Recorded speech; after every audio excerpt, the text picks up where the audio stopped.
I am pleased to be able to welcome one of the newest members of the Alumni Engagement and Development staff members. That is going to be Diontre Earl, who is serving as this evening's discussion moderator.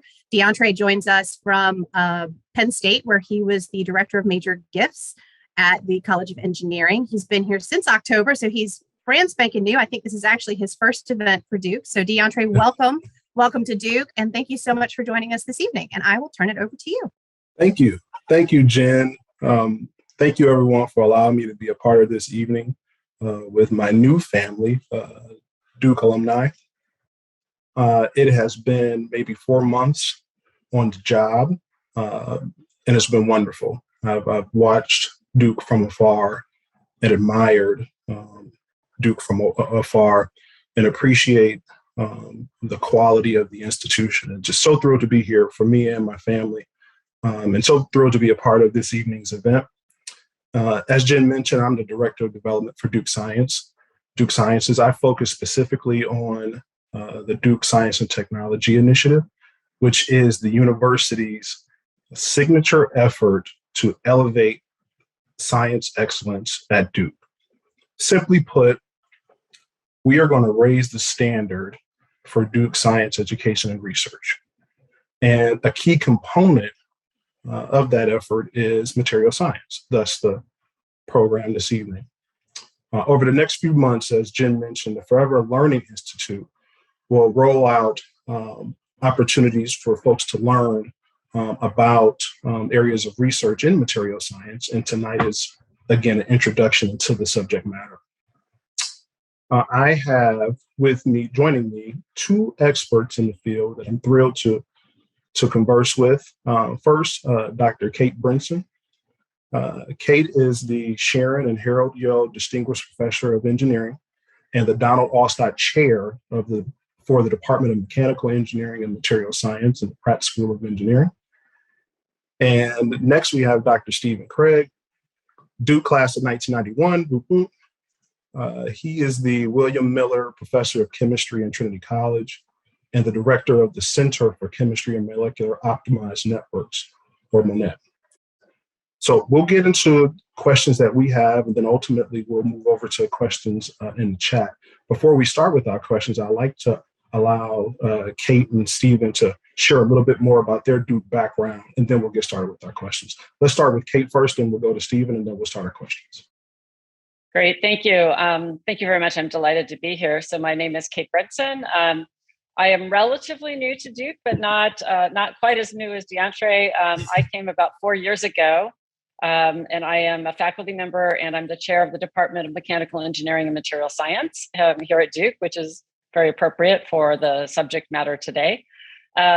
Before then, I was at Northwestern University for about 25 years before I moved to Duke, and I love it here. I love the people. I love my colleagues. I love the environment. I love North Carolina. It's a wonderful place. My research area is crosses between materials and the mechanics of materials, meaning how do they respond to mechanical loading. And I do a lot of work on polymers and their composites. I've done some work on shape memory alloys, which are kind of crazy materials. And we do both experimental work as well as modeling. And then we've gotten recently into data and AI, which is a session that'll be coming up in a month or so. That's really exciting new area to explore in materials. So thank you. I'm looking forward to talking to you this evening. Thank you, Cate. Stephen? Yeah, so thanks, Diontre. As you mentioned, I was an undergrad here, graduated from Trinity in 91, and I returned to the faculty here in 2000. So I've been at Duke for quite a while. I guess I'm the vet on the panel. I love the same things about Duke as a faculty member that I loved as a student. It was that the combination of intellectual ambition, but with a real sense of community and family on campus, as well as a very sincere dedication to social causes and social obligation. And I love that mix. Delighted to be here this evening and look forward to the conversation. Thank you. Thank you, Stephen and Cate. Again, appreciate both of you taking time out of your evening to discuss material science. And so I'm going to start at the very beginning. For those of us who are new to the subject matter, just what is material science? So let's start with Cate and then we'll go to Stephen. Great, thank you. So I like to think of materials as stuff, right? You have to, anything that you're touching, that you're sitting on, that's in your world, that you can feel, it is made of stuff, and that stuff we call a material. And the study of material science, which we often call material science and engineering, because there's the science part, but there's also an engineering component to it. We are concerned with what is the material made of, so the composition, what atoms or molecules go into this thing, the processing or the synthesis, how do you make it? What are the properties of this material? Like, how strong is it? Does it conduct current? Different things like that. How do you measure those properties for characterization? And then the performance, how can it perform in an application? And so this is the study of material science and engineering encompasses all of these things, from the very smallest, like what atoms are into it, to how do you make it as part of the space shuttle for its next mission. Right? So Steve, you can now elaborate. No, and I think that's exactly right. And one of the things maybe I'll just add to that is to point out that because it's the stuff and it's the things that we interact with and interact with each other through, often there's a very humanistic component that's, I think, increasingly a part of the way we do materials design and materials science and research. So, we think about things like sustainability. We think about things like the way a person would actually interact with that material in a device, and the way that a material might influence actually the way that we as people behave and the choices that we make. If I could add one more thing, that just to build on what Steve said, is the concept of design. So making new materials. So materials exist, like wood. You can cut down a tree and there's wood, and if you saw it just right, you can make a table out of it. It's pre-existing material for you. But we can also discover how to make new materials, how to make new alloys of metals, or how to make new polymers that don't exist already, and that can fulfill certain needs and have extraordinary properties that other materials that we may have known in the past don't have. So that's also part of material science, is this design and discovery of new materials, in addition to understanding what already existed. Thank you. Steve, I'll start with you on this question. Could you help us understand the pillars or classifications of materials? Yeah, and I think historically there are kind of three classical sets of materials, and Cate just alluded to at least a couple of those. So first is metals, right? So it's all familiar with, right? Iron, steel, tin, aluminum, that kind of thing. Polymers. So these are, things that you would normally think of as plastics, ranging from your, the credit card in your wallet, and including rubbery materials like the tires on your car, and increasingly structural materials like the bodies of cars, or, for example. And then the third are ceramics, which again historically would involve things, like pottery, stuff made out of clay, bricks, and building materials. But Cate, I think there are so many materials now that kind of extend out of these classical categories. And I know you work on a lot of these types of new material classes yourself. Yeah, thanks, Steve. Yeah, he's absolutely right. The traditional buckets are metals, ceramics, and polymers. And in fact, many departments of material science used to be called departments of metallurgy. That was the original name of these departments that have transitioned over the decades to now becoming material science, to really encompass all these materials beyond metals. But beyond metals, ceramics, and polymers, those sort of traditional materials, there are many other materials. A wonderful one is composites, and composites can be really anything. A composite means that you put more than one thing together, right? And a classical composite might be the fiberglass that a boat might be made of, or your carbon fiber skis or tennis rackets. That has fibers of one material, carbon, in it, together with a plastic, an epoxy maybe, of a polymer, and it makes something that is better performing than either one of those materials by itself. So composites are extraordinarily interesting materials. But in addition to that, there's semiconductors, all types of electronic materials that allow communication technologies to progress, as well as biomaterials and natural materials that are incredibly complex and extraordinarily interesting. So all of these classes of materials are also studied within material science and engineering departments, where we learn about existing materials as well as develop new materials of these types. Thank you. Okay, can I stay with you here on this one? I mean, you've already alluded, I think, to some examples here, but I'd be curious to know if you could offer some real-world examples of where past, present, and future of materials that we use in our everyday lives. So let me stick with the polymers classification, since that's an area that actually both Steve and I know well. But the first polymers that people used for ages were natural polymers, such as silk or wood, cotton, which is made of cellulose. These are natural polymers that are naturally occurring. But then in the 1800s, at some point, people discovered how to take cellulose and modify it, and made something called nitrocellulose. And they were able to replace, for example, billiard balls that used to be made out of the ivory of elephant tusks. They could replace those with a solid, super hard material that looked and sounded, that was important, sounded just like a billiard ball, but was made from this modified material. And then actually after that time, the more understanding came about polymers as into what they are. Originally it was thought they were like little colloids of little molecules that associated with each other.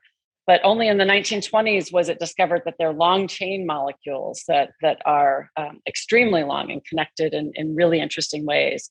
And then the first synthetic polymer was called Bakelite, which opened this door into making molded compounds out of plastic. And these were insulating materials. They were used as varnishes and lacquers, appliance housings, and it just exploded from there. And so that's sort of the past history of plastics. And if I want to fast forward to today, something you might think about in your everyday life, when you go to the dentist and you get a filling in your teeth, it used to be, at least when I was young, they used to be silver fillings, like they were made out of this metal amalgam, right? And so when you had more fillings and you would smile, you could see these silver things in your mouth. But now, as most of you know, they make it with a polymer. And in fact, it's a polymer composite with little silica particles in it. And that gets packed into your teeth, and it's the same color as your existing teeth. So that's a very modern and current application of polymers. And the future is incredible. We're doing 3D printing of polymers. You can make all types of customized structures. And one of the amazing new places for polymers is in 3D printed implant materials that might be used for biomedical implant devices that can be customized to your personal physique and bone and tissue structure, that's where things are going. One of the things I like about this field is that you can do things like Cate did and kind of take this fun cross section down a class of materials. But because there's so much a part of our lives, you can also do that same kind of cross section in like a part of our lives in society, right? So we could look at past, present, and future of healthcare, right? Of structural materials, of transportation, of clothing.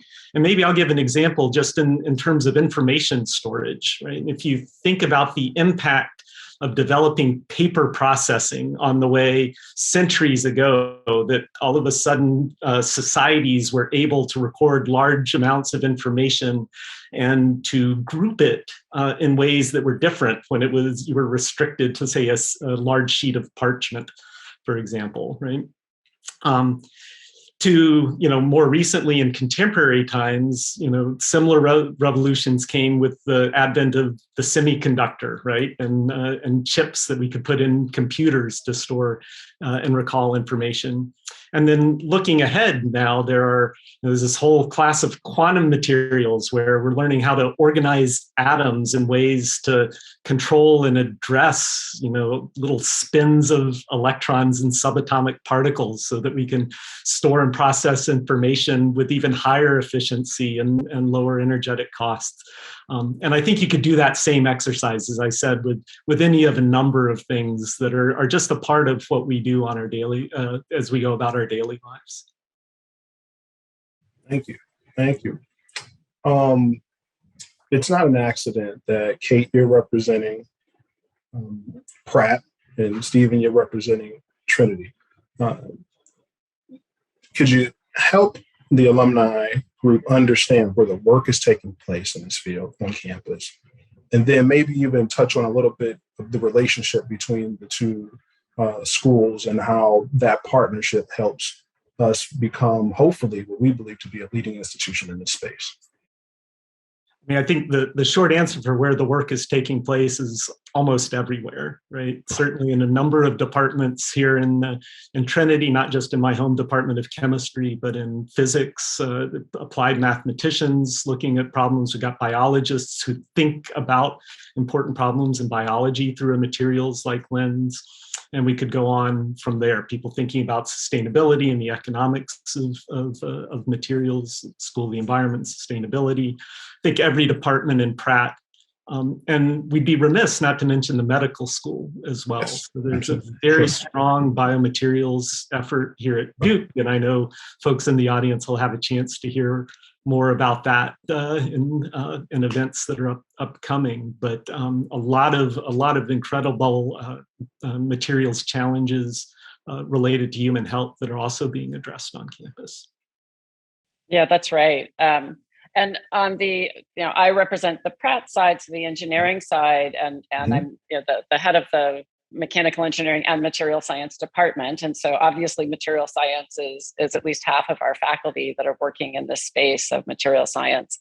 But in fact, it's faculty in many departments in Pratt. So in electrical engineering, there are people that are working with quantum materials, as Steve just said, and different types of electronic and energy materials span both into the electrical department as well as to the mechanical material science department. And the same is true in the civil and environmental engineering department. There are very many incredible applications of materials that are of interest to sustainability, filters, membranes, things like this that are incredibly important inside of the environmental space that's key to the civil environmental. And of course, the biomedical engineering department is just awash with people that are really concerned about creating implant materials or understanding interactions of nanoparticle drug delivery systems with cells, and all of these at their root, they have materials challenges to them in addition to the biological or the biomedical engineering aspect of it. And so we have a lot of faculty that are jointly appointed or secondarily appointed across lots of departments inside Pratt and into Trinity and into the medical school that deal with these really fascinating problems and opportunities in the space of material science to impact human health and to impact society and the environment. Yeah, and you can understand, I think, like why it's so important to have that activity across campus. Like as Cate said earlier, right? We're interested in, the sort of the synthesis and controlling structure, down at the atomic and molecular level, right? That's an important part, both understanding what's there and then coming up with new designs and ways to synthesize it, right? So that's where people in my department, in my research lab are often very interested, is in that kind of manipulation at the molecular scale. But then also kind of the engineering component of how do you process that material and how does that influence ultimately its properties and performances? And then again, there's, how is that material going to relate to the person that is actually interacting with it, whether it's inside someone's body or, the way that it's being used to get information from them, right? Like the touch screen on your smartphone. Sure. Right. So you've got to have that kind of design and human interactive element to the process as well, and that makes it a very, very interdisciplinary field. Right, and there's a loop between doing the synthesis and then doing characterization and then doing design of the next material that will actually achieve the target properties that you would like to have. So it's this loop between this fundamental manipulation of the atoms or the molecules up to how do I measure what the properties of this are, or the performance of it is in an application, and then how do I make it into a macroscopic part, not just a little tiny thing in a test tube vial. So this is a loop. It's a design loop that really does require this interdisciplinary approach, and increasingly is including computational aspects, not just experimental aspects. And this is where we have incredible people that are doing computational material science and also applications of machine learning and artificial intelligence to really help with this loop and exploring what is really an infinite space of possibilities, and being able to do intelligent sampling in that space and come down to solutions that are then tractable and will solve the problem that you need. That the space is too big, you can't find that on your own, but with these algorithms you can. I'm having a hard time controlling the goofy smile as Kate's talking here, because I think for so many of us, right, it's this iterative loop. That's really the fun part, right? When you kind of get into that cycle and you're learning and coming up with the next idea and testing it and learning more. So yeah, it's fun hearing you describe that. Thank you both. That was great. I'll start with Steve on this next question, if that's okay. I'd be curious to get your feeling on why Duke is uniquely positioned to be a leading institution in the material science field. Well, so it's a question I like to actually think about a bit, and it's part of what makes it such a fun place for me to be right now. Let me give you two answers. One is a very kind of dry structural answer, which is just the proximity that we have on the campus, right? So I can walk out of my office door right now, and in 3 to 4 minutes, I can be in the heart of Kate's department in Pratt, or I could be in the medical school, right? And kind of having that proximity is fantastic. And the second is probably the more important, and it's the people. And I'll really maybe pick out the students here, that we Duke attracts students who have very broad interests. They're interested in problems that make a difference, and they're really not bound by very narrow disciplinary thinking, right? So they really like kind of these interdisciplinary challenges and the chance to use different parts of their brain and to interact with other folks who enjoy thinking in that same way, and kind of having that mix of people and the availability for them to run into each other and reach each other easily, I think just makes it an incredibly dynamic place to be. Those are wonderful, wonderful points. I might add that one of the other things that I think Duke really has going for it is that we also have key expertise and leadership and track record in some important challenge areas where materials is super important. And this includes environment and sustainability, where we have the Nicholas School of the Environment. And this is an incredibly important area for materials, both on the sustainability side and on the energy side. So new batteries, new energy materials are incredibly important for that. And so we have those specialists that cover everything, policy experts as well, not just the material science people, that can help us really make a big impact with big projects in this space. So environment is one. The medical area, so all of the things associated where materials are utilized in medical applications, and that includes the things that we've been mentioning, such as implant materials and drug delivery materials, but also devices that are medical devices that are made of materials, and those materials and those devices have to have certain properties in order for them to function, right? And that we have a world-class medical school here, as well as colleagues in biomedical engineering and other life science departments that really make that happen. It makes this a nexus. And then the third area is AI and machine learning. We have incredible expertise in this space. And I know it's all in the news these days, AI and machine learning, but it's real. It's a real enormous paradigm shift in many areas of science, and material science is one of those. And the fact that we also have incredible experts in this area, including one faculty who just won what's called the Nobel Prize of AI in the past year, the Squirrel Prize. This is amazing to have access to these colleagues and have them integrating into the projects that we're working on right now. And you'll hear more about some of that in one of the future sessions in a couple months.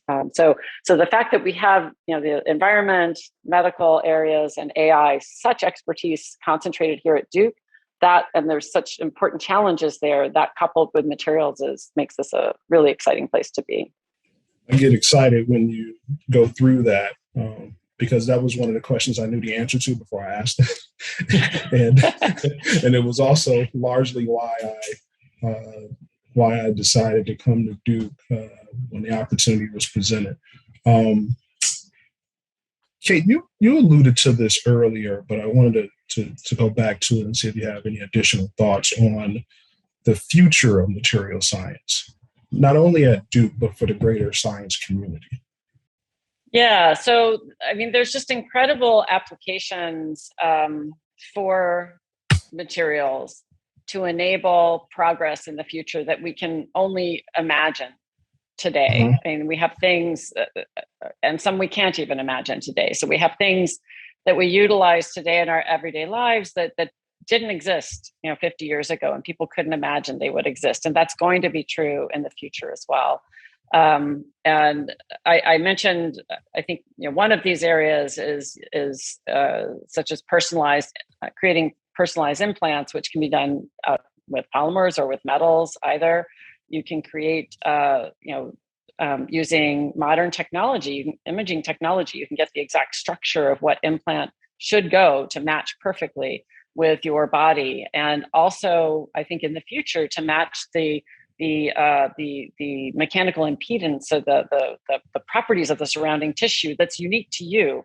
And then you'll be able to create on the fly an implant that's going to be perfect for you. This doesn't quite exist yet, but it will exist, and it will revolutionize and make these things incredibly more, I think, sustainable for the person, and the recovery times will improve, and all of these things will get better because of this thing that we can't quite do yet, but it will happen. Another thing that's really exciting, and we'll see this later again in one of the other sessions, is metamaterials. They're both photonic and phononic metamaterials, and this is a fascinating place for material science. And you'll hear more about that at that time. But if you can think of things like invisibility cloaks, this is the area that seems like science fiction, but we can already control the matter by manipulating certain things about it in order to create things that are the first approximation of invisibility cloaks, both for light, like you're thinking of, but also for sound, or for acoustic waves and for elastic waves. So this is really phenomenal. It will revolutionize what we are able to do in applications. Steve, any thoughts there? I think we could go on and on for talking about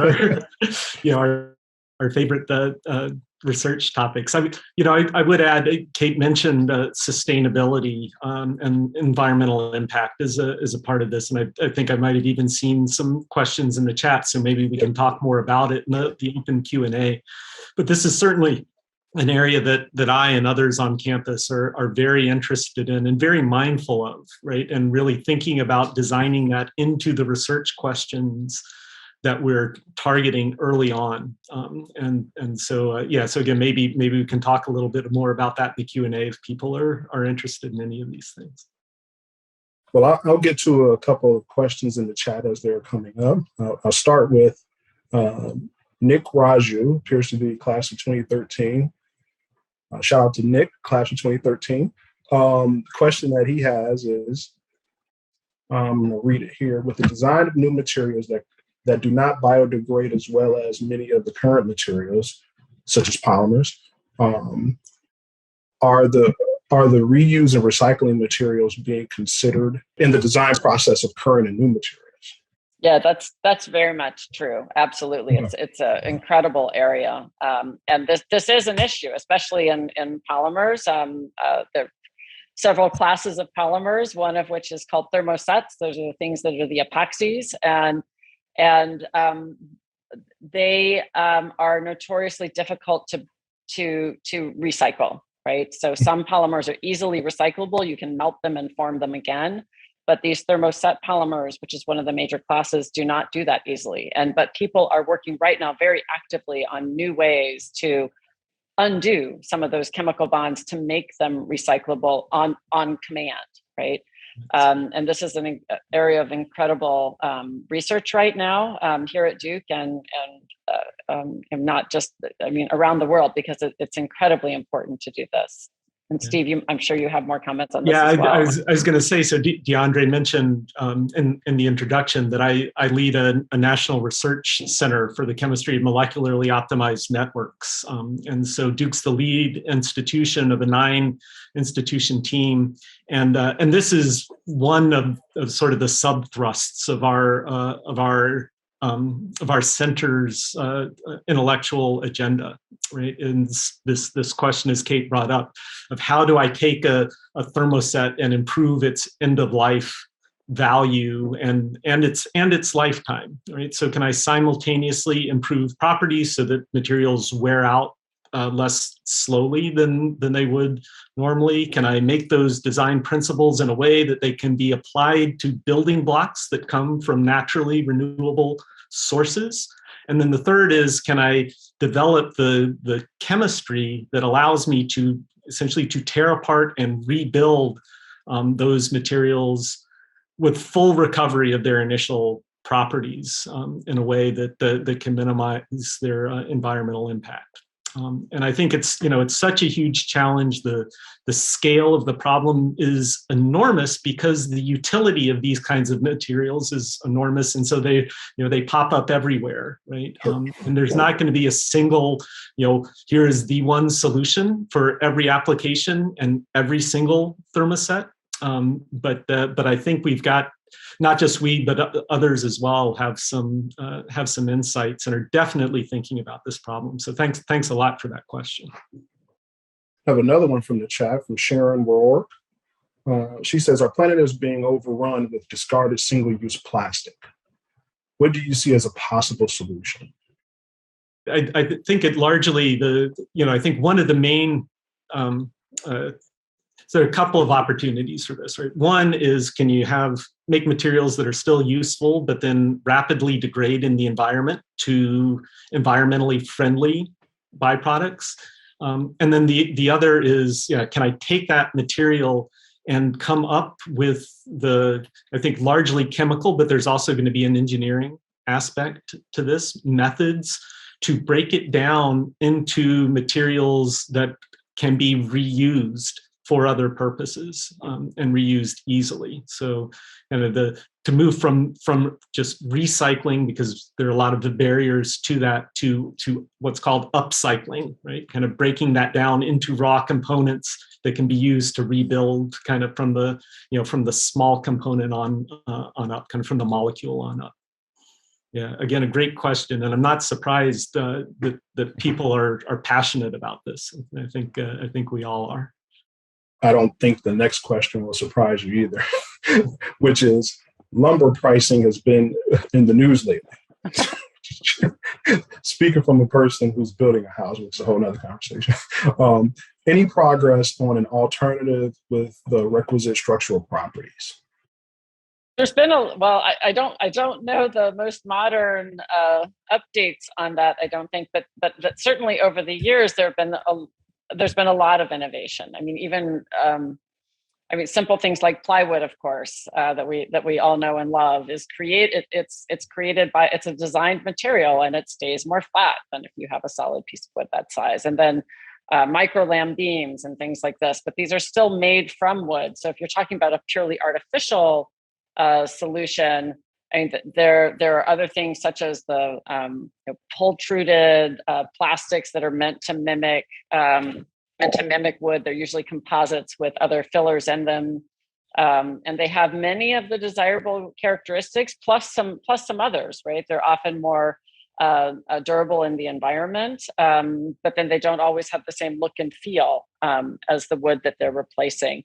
So I think this is an area of continued innovation, but it's a hard one. I don't know that it's going to impact someone building a house today. Right. I think that's right. And Cate, I don't know how you feel about this, but I look at problems like this, and you were talking about machine learning and artificial intelligence, and I think that kind of questions like this are, emblematic of why those approaches might be so powerful in the future, because the design space, there's so many design criteria that you would like to meet, and experimental iterations, are the loop that we all love for design, test, redesign, isn't always as fast as you need it to be when there are so many variables and properties. And so as we get increasingly adept at developing and applying big data methods to these kinds of problems, that's going to be important for not just the new wood, but for other similar problems as well. Wonderful. How about this? Cement is a very hard to abate material, but it is a critical material for developing countries. Is there research into alternatives? And is it possible to make cement a carbon sink? So I'm not aware of work at Duke on this problem, but there is work at kind of carbon sequestering cement. The amount of carbon off-putting from cement globally is astounding. And there are people that are doing a lot of really, really creative work, as I understand it, with kind of smart cements, self-healing cements that last longer and have greatly improved lifetimes. Cate, I don't know if you have thoughts to share on this.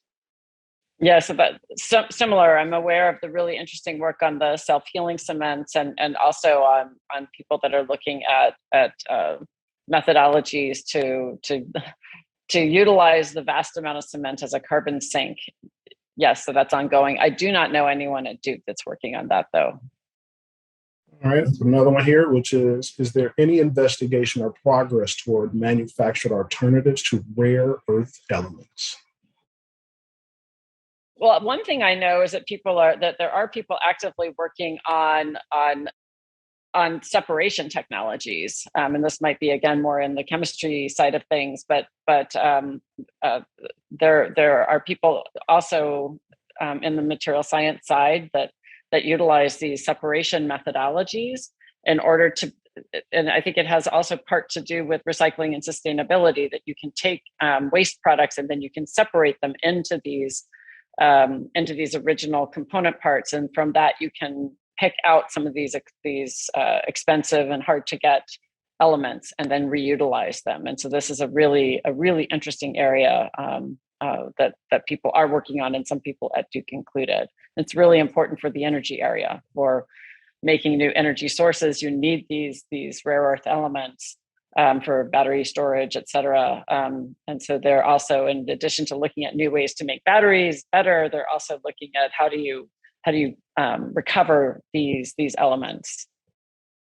And it depends a little bit on, again, it's one of these cases where I think there's not like a one-to-one substitute for rare earth elements, but in some applications, like the the conductive coating that we talked about on your touch screens, right, is historically has been primarily indium tin oxide, and that indium component is a very rare metal.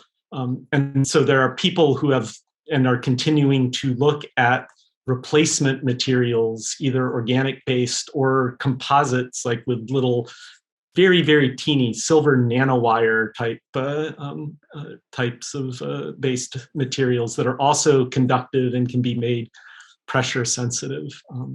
So there are times where you can find alternative materials, and others where, at least for the foreseeable future, the emphasis is going to be on reclaiming and recycling, as Cate said.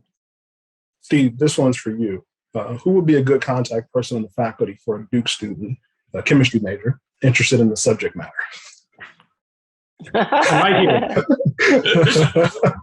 I'm right here. Yeah. Please send me your email. Contact me by email and let me know what you're interested in. And if nothing else, I can help connect you to the right person if I'm not the right person. Cate, what advice would you give someone seeking a career in material science? Oh, that's interesting. Well, it starts with education, right? So, sure.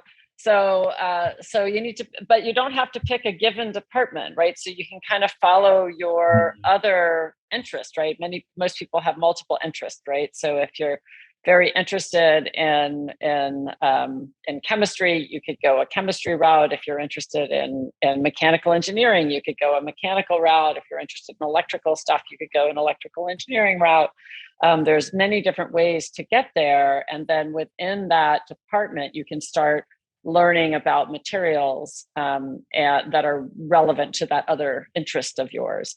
And so once you have education, then you just start looking for the job that you would like, right? Because there's many different jobs in the material science field, at all types of companies, small and large, startup companies, giant companies. Some of my graduates have gone off to Apple and Google to work on their devices, healthcare industry jobs, consulting jobs, you name it. So the kind of the world is your oyster with this discipline.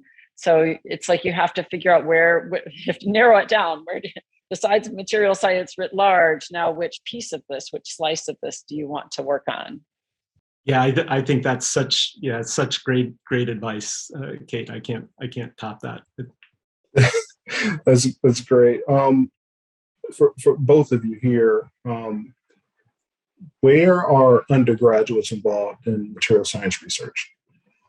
Oh, everywhere. Yeah, I think all over the place. So I think every department that we've talked about, and there must have been at least 10 or 12 of them mentioned, have undergrads that are working on this, both as researchers in the lab. And then the other thing I would say is that here at Duke, there are no shortage of outreach activities, and I think the materials community here has been very active in that as well. And so a lot of our undergrads are engaged in sort of the materials enterprise, either in addition to, or maybe for the time being, that's their primary mechanism through outreach, as well as through primary research activities. Right. Yeah, I agree with that. And another thing that people often do in the engineering school is that there are senior projects. So every senior design projects, every student in every department has to do a senior design project. And many of these can be material science related. It depends on the customer for that given project. And those are fascinating ways that students are involved in research-ish projects that during their senior year that can be related to material science. That's beyond what they would do in a research lab. And there's also summer opportunities. So there are a lot of summer undergraduate research opportunities here at Duke, and also beyond in the material science realm. Thank you. I know we have time for maybe one or two more questions here before we get down to wrapping this up. But I wanted to ask, how do you determine which problems you want to work on? That's a tough one. So that comes, I mean, that comes many ways, right? So sometimes you have an inspiration of something that you're passionate about. So for example, if you're really interested in sustainability, then you might, depending on which field you're in inside of material science, you would then pursue a pathway and you would seek out collaborators for that and seek funding to get those research projects funded. And then sometimes you get drawn into things that you're not expected, that weren't on your radar, because you get asked, because you have an expertise that's needed for another project, and then you get fully involved in this new domain that you didn't anticipate. So I think both of those are really active in terms of how you pick new research projects. Yeah. Steve, you have some other comments? I totally agree. I think often the trick is just getting started, because once you get started, you almost always come up with more questions that come out of interactions, and you start seeing connections and possibilities. But I like, in terms of like those first questions, I thought the way you described it is perfect, Cate. That, like, here's this big, wouldn't it be great if I had this solution? So does the knowledge exist for that solution right now? And then you just kind of start stepping down, right? Do I know how to, this requires A, B, and C. Do I know how to do A, B, and C? Well, if I don't know how to do B, why don't I know how to do B? And kind of go down, and then you find like some key piece that's missing in order to hopefully build up the full knowledge base necessary to solve that big picture problem that you're interested in. Yeah, So research is a really interesting space to be working in, because the problem space is infinite, but you can only work on so many things at a time, and often there's just opportunity. So it's serendipity. Something happens that enables you to pursue a specific area, and I think we've all had that happen over various courses, in our life. When I finished my PhD, I went and did a postdoc somewhere, and I had always worked in the polymer space, but that place I went, they said, we really need someone to learn about shape memory alloys and work on this project with us. And I'm like, I don't know anything about metals, but then I was able to learn about this specific type of really interesting metallic material that goes through these phase transitions and has crazy properties. And then I was able to make some unique contributions. And I think maybe because I'd come sideways at it from a different domain, and then that became part of my portfolio moving forward. And it just happened that's what I ended up doing, right? And then another time I had an undergrad come to the lab that wanted to work on 3D printing. I was like, I don't know anything about 3D printing, but there's 3D printers over there. Let's go play with them, right? And so now we have some projects in 3D printing, right? And so it grew out of the interest of a student that came along, right? And then we discovered some really interesting things. It's not materials related, but I'll share one other anecdote, which is my next door neighbor, Emily Derbyshire. I think she came up with her approach to solving the global malaria challenge by essentially hearing someone at a seminar speculate that this problem was unsolvable. And she kind of said, oh, so no one thinks it can be done that way, huh? So sometimes there's just a little bit of bravado and rising to the challenge that can also be a personal motivator. Yeah. Very cool.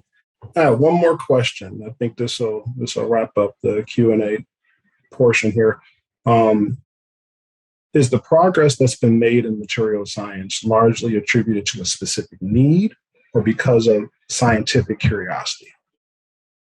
Gosh, how about both? How about both and? The traditional improv answer, both and, right? Because it's both curiosity and a need. Like, a need is often a driving factor because there's a need. Somebody asks you to help them with something, or because there's funding in a certain area and that represents a need. And then because you're doing that, then you're also curious as you're doing this research, because research is inherently curiosity driven. You go to make something and it doesn't work, and you're like, why doesn't it work? And then you go end up going down some tangent, and it turns out that this thing that didn't work was actually important, and it's a new discovery, right? And so this curiosity is inherently part of a research. So once you start working on something, maybe because of a need, then the curiosity part really takes over in terms of the discovery, right? And drives the next innovations. Yeah, but there are examples the other way. Kevlar is a good example of this, right? So Stephanie Kwolek didn't set out to invent very high tensile strength fibers, right? She sort of discovered them through serendipity, but then had made the connection that, hey, these kinds of properties might really be useful for something. Right. So, That's right. Yeah. You can go. Yep. Yeah. It's always both. Like exactly which comes first. It might be sort of the initiation. Yep. I think can vary. Yeah. Another classic is sticky notes, right? So sticky notes, they're great because they're actually not very sticky, and that's what makes them super useful. But this was someone at 3M that was supposed to discover a new adhesive. And so they were trying to discover a good adhesive, but it turned out to be a really horrible adhesive. But then was the aha moment that I could have a use for this really bad adhesive, right? And so that's a chicken and egg question, right? They weren't trying to discover that, but then they did discover it because of the curiosity. I said one more, but I'm sorry. I saw a good question. Those of us that are parents will appreciate this one. If you could chime in on this one real quick. How would you suggest outgoing high school seniors get actively involved in material science? So someone that's a senior this year, right? Right. Mm-hmm. Well, there are lots of. I would take take any opportunity for to participate in any outreach programs that are related to materials, and those exist both at Duke and then also portable, where we go to different schools, depending on where the person's at, right? And then beyond that, I would seek out an opportunity, right? You can, if you're interested, you can always ask if you could be a volunteer in a lab for a summer, right? Or for a few weeks in the summer. Could I volunteer for free just to work in your lab for a little bit this summer? I have certainly hired a few high school students that way in my lab that are just genuinely curious, and they just want to see. And then I put them together with one of my graduate students, and they have a good little project for some of the summer. Yeah, and I'll add to that most of us have some sort of research group meeting on a regular basis. And I think probably for a lot of us, that might even be virtual or have a potentially virtual component as well. And so if you can just sit in on some research meetings and just sort of get exposed to the language, see what see the way people talk about things and the kinds of problems that are going on, that can be potentially another kind of even lower barrier to entry, and one that might allow you to kind of go and hear a few different things, whether it's at Duke or somewhere else. Right. And I would add to that also, there's lots of materials on the internet. It's an infinite array of information out there, but and some of it's very nicely and highly curated, including, I think, some NOVA specials that have been done on materials, and other reputable outfits. But there's also some really fun ones of people just playing around with materials and posting information and videos about this. So you can look around for that kind of information. And that's, really low bar to start learning that way.